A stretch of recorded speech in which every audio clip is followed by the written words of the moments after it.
Hey guys, hi.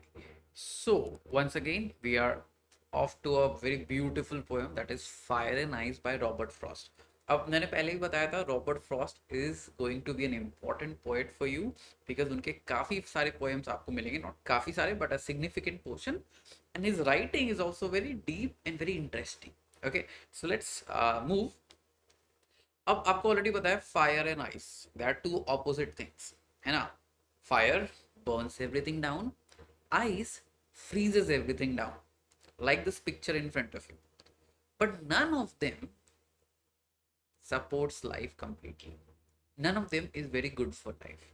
Neither fire nor ice. Now let us go and try to understand this poem.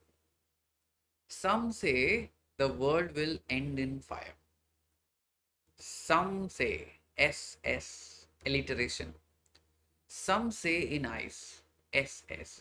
Repetition of sound जो शुरुआत में होता है उसको कहते हैं alliteration. World will end in fire. Some say in ice. From what I have tasted of desire, I hold with those who favor fire. So fire, desire. End वाली जो sounds हैं वो same है. This is called rhyming. Rhyming में end का आवाज same होता है, एलिटरेशन में शुरुआत की आवाज सेम होती है. तो पोएट कह रहे हैं कि कोई कहता है दुनिया आग के वजह से बंद खत्म होगी, कोई कहता है दुनिया बर्फ के वजह से खत्म होगी. From what I have tasted of Dzire, जितना मैंने इच्छाओं,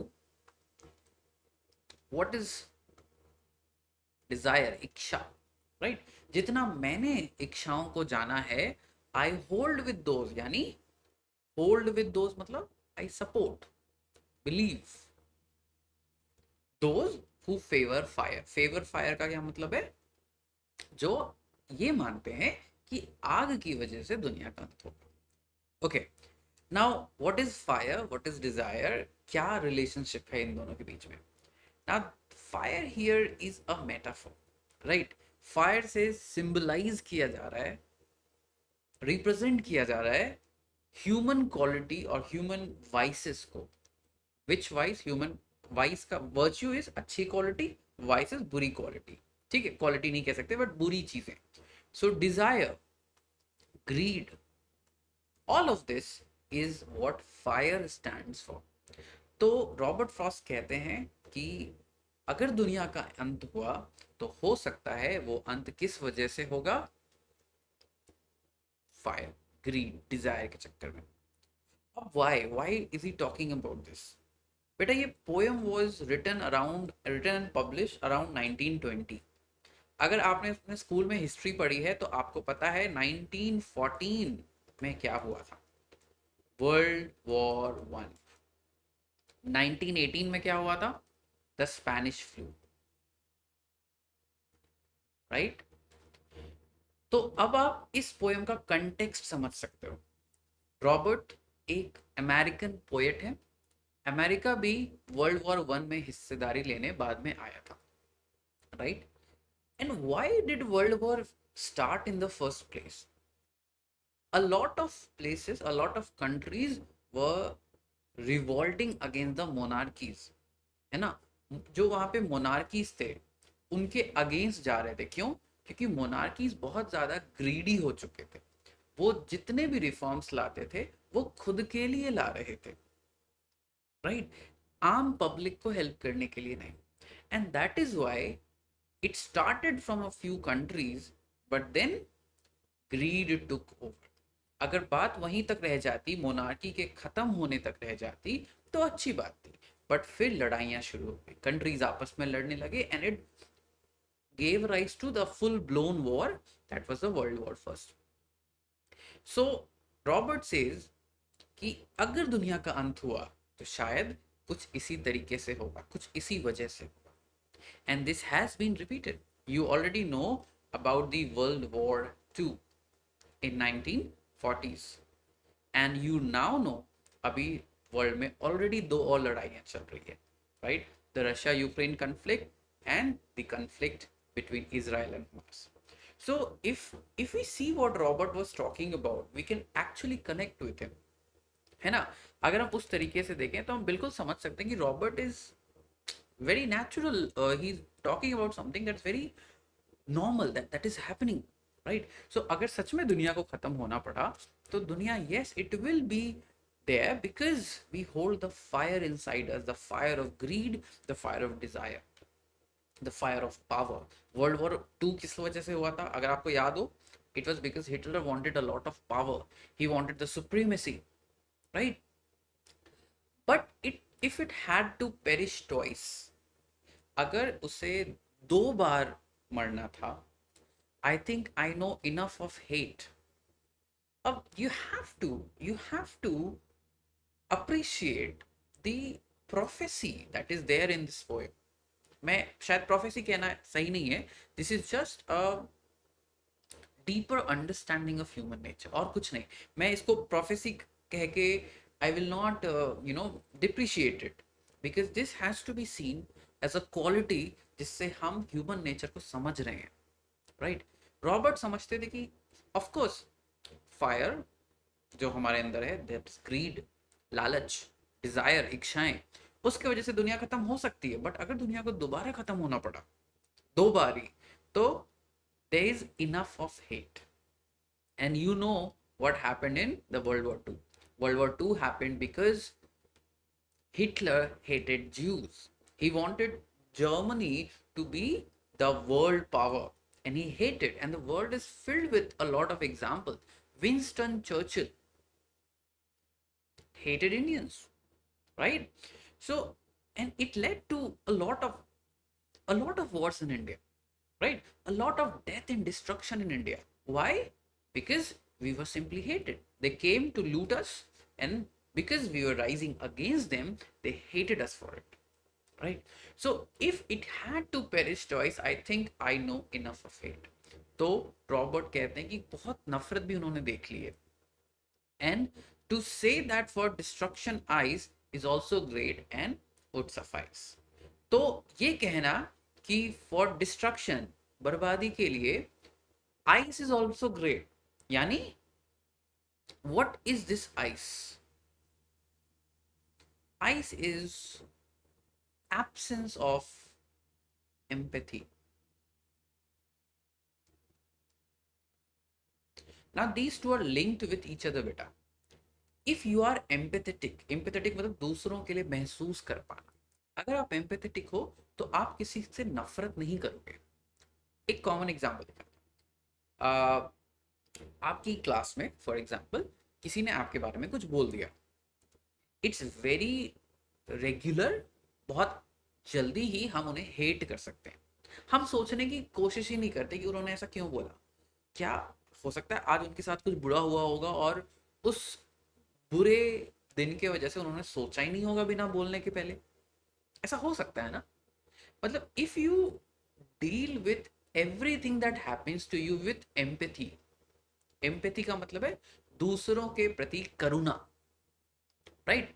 दूसरों के प्रति करुणा. अगर आप उनके प्रति एम्पैथी से सोचें तो you will not hate them, right? If somebody is doing something you can of course hate, but if you are looking at it, if you are listening to it with empathy, you will not. And it is this absence, अगर यही empathy का absence, यही hatred is what the author wants to say is ice. ice यहाँ पे metaphor की तरह काम कर रहा है. एक आइडिया जो, एक ऑब्जेक्ट जो किसी और आइडिया को रिप्रेजेंट करता है, राइट? एकदम छोटा सा पोयम है but very powerful. So what are the themes here? The themes is the human virtues and vices. इंसान की अच्छाइयाँ, इंसानियत की अच्छाइयाँ और बुराइयाँ. हम चाहें तो अपने डिजायर, अपने ग्रीड, अपनी हेट्रेड, अपनी लैक ऑफ एम्पैथी से दुनिया को तबाह कर सकते हैं. But if we are kind, if we are generous, we can save the world that easily. Now what are the literary devices? अब देखो इसमें बहुत सारे लिटरेरी डिवाइसेस हैं. 8 लाइन की poem but a lot of literary devices. Now assonance, repetition of a single vowel sound. अब इस poem को पहले देखो. नाउ एक छोटा सा वॉवल साउंड है जो बार बार रिपीट अगर हो रहा है तो उसको कहते हैं assonance. World, some, from, favour, O. आप देख रहे हो ओ कितना रिपीट हो रहा है. अब आप इसको खुद से पढ़ के देखो. Some say the world will end in fire, some say in ice, from what I have tasted of desire I hold with those who favour fire. मैं इसको किसी और कलर से एक बार घेरा करता हूँ. फेवर, वर्ल्ड, होल्ड, ओम, सम. ओ आपको बहुत बारी दिख रहा है. ओ का, ओ की आवाज क्यों? He wants to deliver the impact. पढ़ते हुए आपको फील हुआ होगा ना एक इम्पैक्ट. That is assonance. जब कोई सिंगल वोवेल साउंड बार बार रिपीट हो. एलिटरेशन और राइम आपको पता है. Beginning is alliteration. अगर शुरुआत की आवाजें रिपीट हो रही है that is alliteration. So it had to perish choice. I think I know enough of hate to say that destruction ice is close. See, ice suffice. This is rhyming. Alliteration शुरुआत की चीज है. World will है ना alliteration. Imagery, visualisation. अब कई बार कुछ poets होते हैं जो अपने लाइंस से present a very vivid image of what they want to say. ठीक है. अब गो बैक, आपको दिखेगा. ठीक है. फायर, फायर बोलते ही आपके दिमाग में जलती हुई चीजों की बातें आ जाती है. Right. So he does talk about, बहुत कम, but he does give you a picture of what the world will look like. Metaphor, एक आइडिया से, एक कॉन्सेप्ट से किसी और कॉन्सेप्ट को रिप्रेजेंट करना चाहते हैं. Personification, why. See, destroy. Non living things don't act. एक जनरल चीज, मोबाइल एक्ट नहीं करता. यू डोंट से कि मोबाइल कॉल करता है. You call, mobile is a medium. Right. बिल्कुल उसी तरह personification means you're giving living qualities to a non-living object. Fire and ice both are non-living entities. दोनों ही अजीवित वस्तुएं हैं. बट हम बार बार कह रहे हैं कि फायर डिस्ट्रॉय करेगा, आइस डिस्ट्रॉय करेगा. तो उनको ह्यूमन क्वालिटीज दे रहे हैं. और ये ह्यूमन क्वालिटीज क्यों दे रहे हैं? बिकॉज हम, we possess the fire, we possess the ice inside us. हमारे अंदर वो फायर है, हमारे अंदर वो आइस है जो दुनिया को तबाह या आबाद कर सकती है. Anaphora, repetition of words at the beginning of consecutives. ये पिछले पोएम में भी हमने पढ़ा था. राइट. अभी 9th वाला जो पोएम हमने डिस्कस किया था. So when the same thing repeats, some say, right. Some say the world, सम से नाइस. तो सम है ना, एक सेम साउंड रिपीट हो रहा है. Antithesis, opposing ideas. अब fire and ice opposing ideas, right? And greed is wanting too much, and ice is you don't want anybody else. You lack emotions, you are indifferent, right? So ice here stands for hatred, ice here stands for being indifferent. हमें फर्क नहीं पड़ता कि बाकियों के साथ क्या हो रहा है. राइट. मैंने स्पेनिश फ्लू का बीच में एग्जांपल दिया था. सो स्पेनिश फ्लू में there was rapid infection, right? The flu. But because people could not or did not have the means to cope with it very smartly, they were indifferent a lot. उनको फर्क नहीं पड़ता था कौन मर रहा है, कौन जी रहे हैं.